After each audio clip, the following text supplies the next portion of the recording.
Good afternoon, everyone. This is Michael O'Malley here. Something a bit different that we're doing today. We're going to be looking over the tornado potential last night across portions of the Florida Peninsula and kind of understanding why there was no tornadoes reported really over the late overnight hours and really trying to diagnose the situation by a step-by-step process here so that you guys can become better forecasters. And this kind of all is tying into the larger scheme of what we're doing with trying to introduce more forecasting methods and kind of learning opportunities for everybody. So just go ahead and dive in. It's going to be a little bit of a longer video, but we're going to get straight to it. So this is the sounding. We're going to start looking at the soundings. This is the 12Z sounding coming from Miami. And again, so this is 7 a.m. in the morning yesterday on Saturday, February 6th. And again, you can see that what we have in the environment at the moment, this is 12Z again, and this is Miami again. It's a very moist profile. You don't notice a lot of the moisture content coming out and decreasing significantly, something like that, where the moisture significantly tapers off just above the surface. Instead, you have good moisture through a depth of about 3 kilometers, and then it begins to significantly taper it off. And this is part of that elevated, or not an elevated mixing layer, but sort of this overall subsidence in the upper parts of the atmosphere. And that is particularly noted again in bigger severe weather events. These dry air masses aloft help to increase vertical mixing and distribution, and those do help to increase the CAPE values, the convective available potential energy. And speaking of which, again, you can kind of see this parcel here. This is the surface based parcel, and again, you notice that there's not a tremendous amount of instability, but here's our kind of equilibrium level right there at about 12 kilometers up. But you can kind of see that there is a little bit of instability, more so here in the elevated areas, right around anywhere from about 6 to about 10 kilometers or so. We have some of that greater amount of instability. However, I want to turn your attention to the wind barbs here. This again is showing wind distribution with height.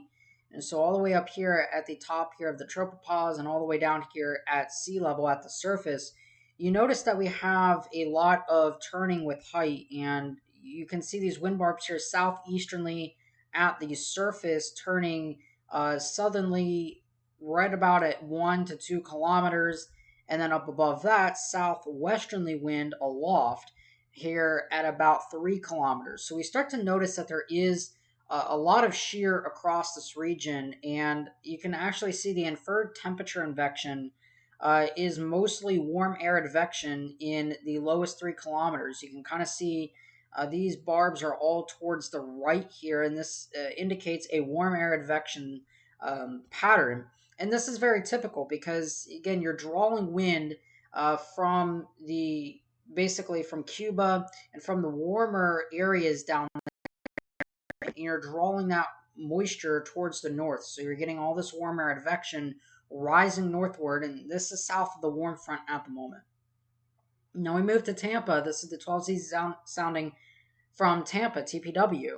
And again, it shows not as great of a moisture layer, and this is actually north of the warm front at the moment. So you can see there's a big difference in the Tampa Bay and Miami soundings, a very big difference between the moisture plume and the temperature. Temperatures here are only in the 60s with a fairly strong cap here right above the surface. You can actually see that there is the temperature, this red line, moving towards this way, kind of almost in a northeasterly direction. And what that indicates is that there is a fairly strong cap, temperatures warm with height, and that does not promote thunderstorms to develop at all.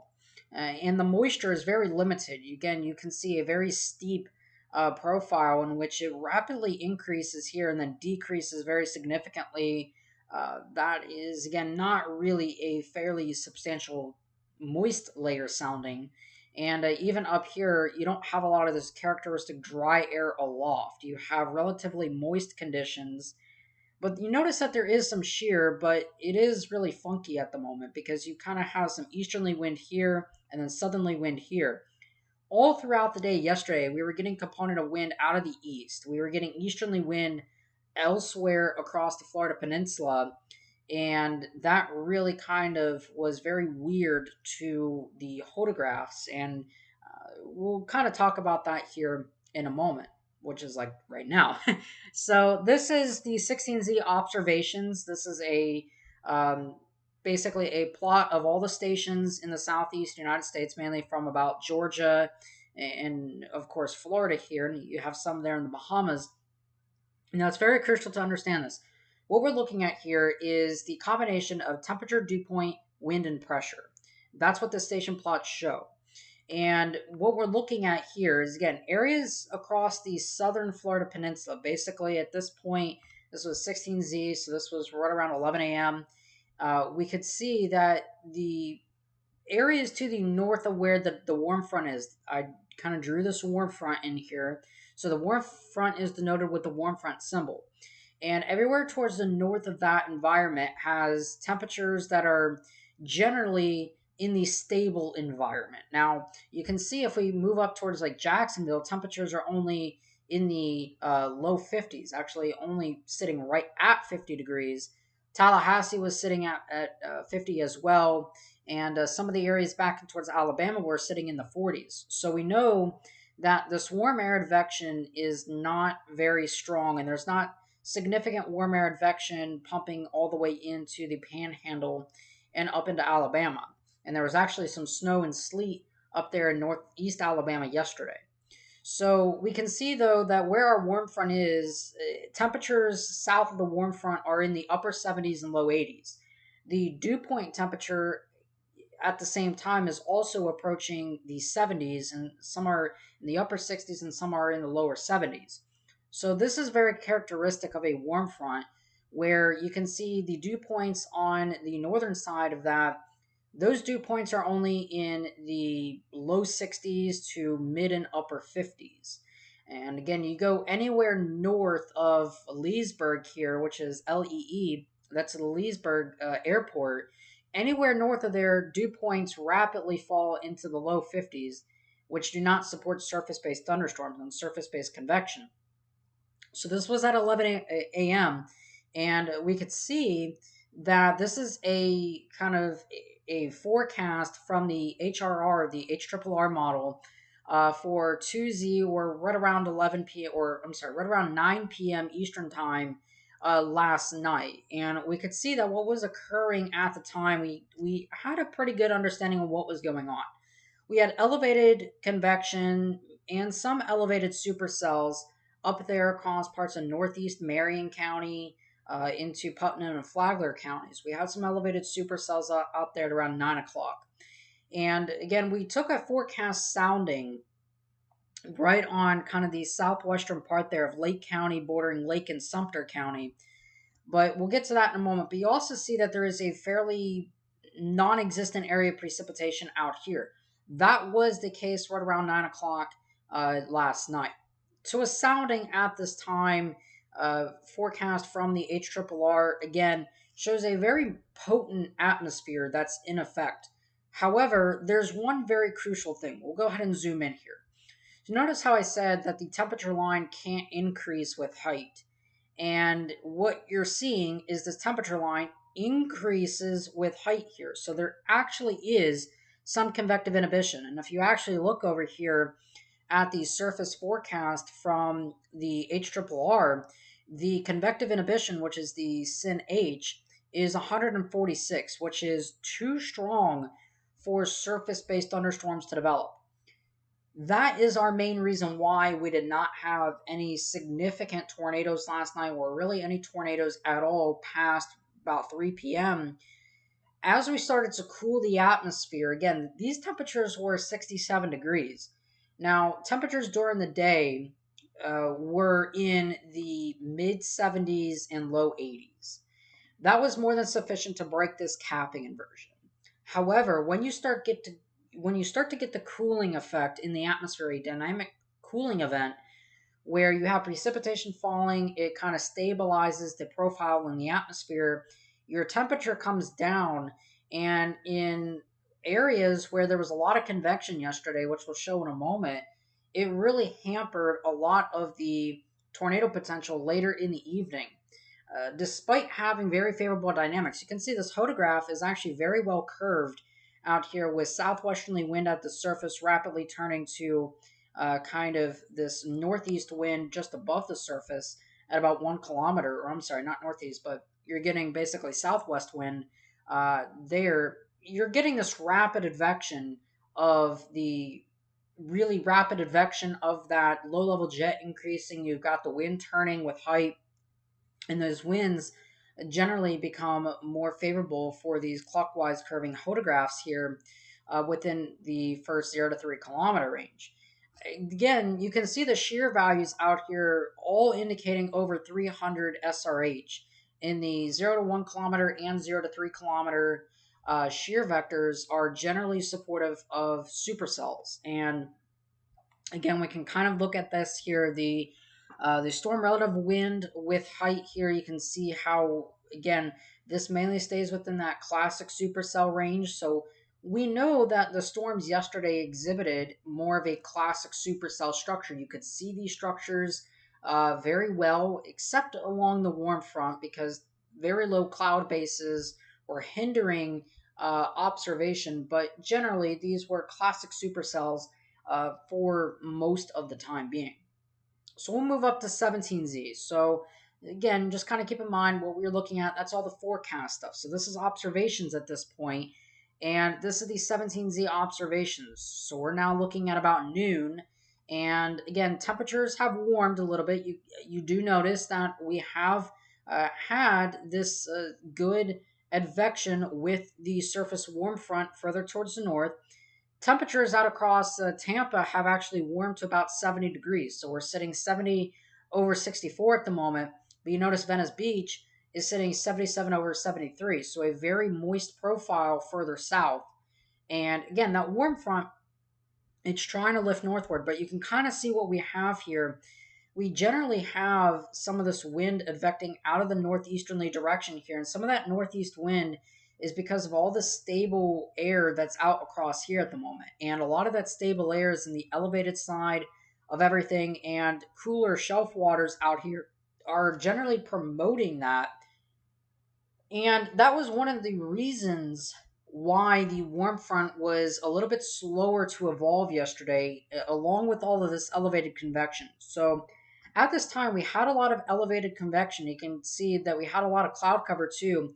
These filled in circles are cloud cover of about 100%. So there was widespread cloud cover of about 100% all the way throughout most of the Florida Peninsula and Florida Panhandle.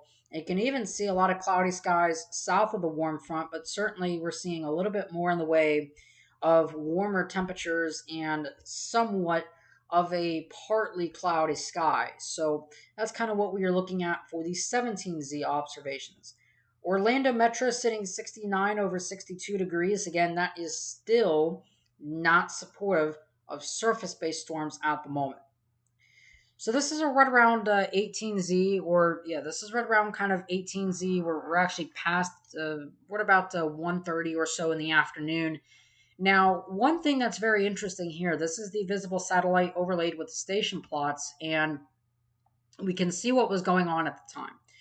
So first and foremost, the warm front position at this time, we'll just kind of draw where this warm front probably was located. And this warm front was probably located something like that. So the warm front is draped. It's got a little bit of a slope along this area. So you can kind of see some of that slope here. Now, temperatures and conditions south of this front generally within this area were all breaking out into some partly sunny skies at that time, and temperatures rising into the mid 70s, mid and upper 70s to low 80s at the time, with dew points in the upper 60s and low 70s. So we can see that there's a clear air mass modification ongoing south of this warm front.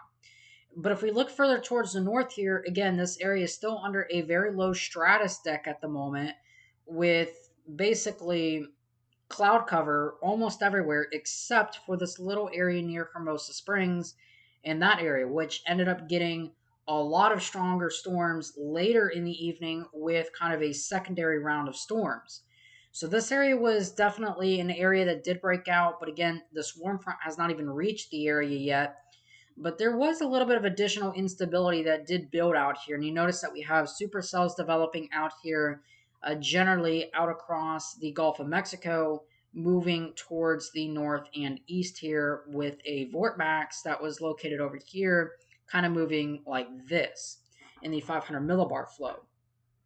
But you can kind of see where that warm front is. Showers and thunderstorms at this point have been trying to initiate along this environment for several hours at this point. None have been really successful. So we'll move over to about 3 o'clock. This is kind of pushing on about the 19Z here. So we're looking closer towards about 19Z at this time. The environment at this time did support a thunderstorm to develop. And again, you can kind of see here what we're looking at is the velocity here. And this is from the Tampa Bay radar site. And this is a storm that was actually pretty close to us here. And again, so this is about 19Z. You can see that we do have a thunderstorm that is exhibiting some signs of broad circulation. We have this broad scale meso that's on the southeast side of the storm moving towards kind of the northeast like that. So that's kind of the initial storm motion, and that is what we saw outside of our house. So this is indicating here, you can kind of see some of these striations here in the band, kind of with these storms with the base. So this is looking at the rain-free base area of the storm. Again, you had convection in this case that really wasn't falling at the moment, but the convection would have been following or kind of, falling somewhere over in this vicinity. So what we had was this rain-free base area. And again, this is basically now supercell structure identification. But we can see that these had some striations to it. You can kind of see a striation there and another striation here. And we could see that there was some scud here. So this is drawing in some warm, moist inflow from the surface, from just above the surface. This is probably still a little bit of an elevated storm at the moment. So now we go to right around where the storm is starting to pick up intensification. This is right about the time where the storm went tornado warned. And this is in kind of northeastern Orange County and southwestern Seminole County at this point. So again, this supercell right here, you can see the towering anvil structures. We had other storms developing back out in the open warm sector along the Atlantic coast, and another supercell that tried to form closer towards the Tampa Bay region, but ultimately dissipated. Now, the warm front at this time has lifted northward. You can kind of see that the airport here at Kissimmee was reporting a southeast wind, where earlier, if we go back to right around 18Z, the wind was out kind of the easterly direction of the east-southeast. Now we flipped that to more of there we go, more of a southeasterly wind, kind of south-southeast wind. And we're starting to draw in a lot of that warm air advection at this point south of this warm front now. Now, that's with the supercell structure. Again, this is based on the radar from yesterday. Just kind of taking some screen grabs from what I had on Twitter at the moment. But again, we can kind of see that we have an overhang structure. Our inflow is coming in through this region here and kind of going up. You can kind of see where that's occurring. And in this area, we have an overhang structure and pretty good hail suspended aloft of about 10,000 feet above. And some of that was probably reaching it down to the surface with maybe some pea-sized hail at times. So that was definitely getting very close to the surface. You can see that we have that overhang structure, very indicative of a tilted updraft with height. So that is an indication of a supercell. And on the radar here, this is just after this produced a funnel cloud, and you can see where the circulation is. Again, it's right along this leaning edge here. It's actually not back where you think it would be. This is where you would normally see that rotation. It wasn't in here. It was actually just above that at the time. and we kind of look in a little bit more, you can kind of see what we're looking at here. So again, basic supercell structure, you have this flying eagle type deal here where the rain is evacuated towards the north and east. Your rain-free base and your inflow is coming in like this. This rather unimpeded inflow. However, the storm is probably still a little bit elevated. It did produce a funnel cloud. No tornado damage was reported, but it did produce a funnel cloud over there towards Wekiva Springs and Altamont Springs, as it's eventually headed towards Winter Springs and Longwood over there towards the north of Castleberry and Maitland, Florida. So there was a storm here that did go severe, did, you know, produce a supercell.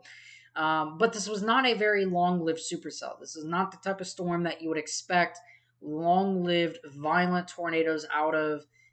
Again, you can see where this was crossing Interstate 4 up here. So, you know, obviously nothing really happened. No tornado did touch down as far as we know of, and it doesn't really appear so. But there's definitely some strong gate to gate shear that's probably on the order of about, you know, 50, 60 knots of gate to gate shear. So that was a pretty strong shear vector there, pretty good shear couplet, but no tornado. This was likely, like I said, an elevated supercell, not representative of a surface based thunderstorm at that particular time.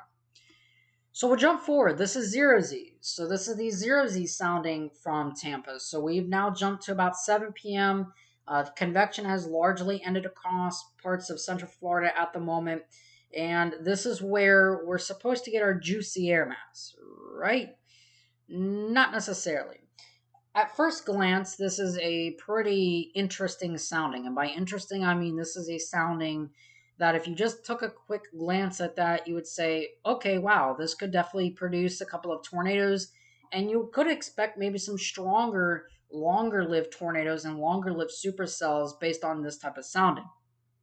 Not necessarily. So the problem with that here is what you'll notice is, again, this red temperature line. What have we been saying all along during this kind of this video is that you never want to see this temperature line increase with height, and that's exactly what it did. It took a very sharp increase with height and gained a couple of Celsius in temperature, and that right there is why we did not get any significant surface-based supercells yesterday or last night, really across the whole entire area. And that was generally attributed towards that little capping inversion, convective inhibition on the order of about 52 at the surface.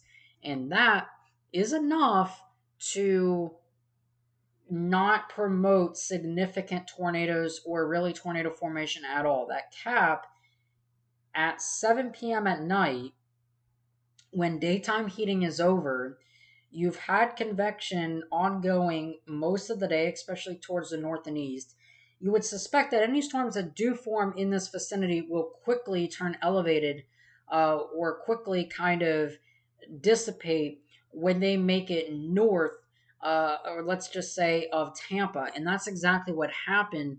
And I kind of put that in a little bit of a screen grab. This is the best I have, but this is based on a video that I did last night around 11:30 or so. We had a tornado watch that was just reissued for the area, a couple of strong tornadoes possible. The reason why, again, you can kind of see what we had here. Convection was starting to just sprout up at the time north and east of Tampa.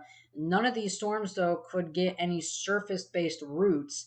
And because of that, our storms really struggled to go up because of that little capping inversion. So, that capping inversion right here was responsible for holding back the severe weather event. Had this been more of a profile like that, we probably would have seen more significant tornadoes last night and more surface based convection. Significant tornado parameters on the order of a 2 for Florida standards. That's pretty high, sort of on the right side of the distribution side. So, again, that is one of the main reasons why we did not have any significant supercells last night, and that is why thunderstorms could not really get going.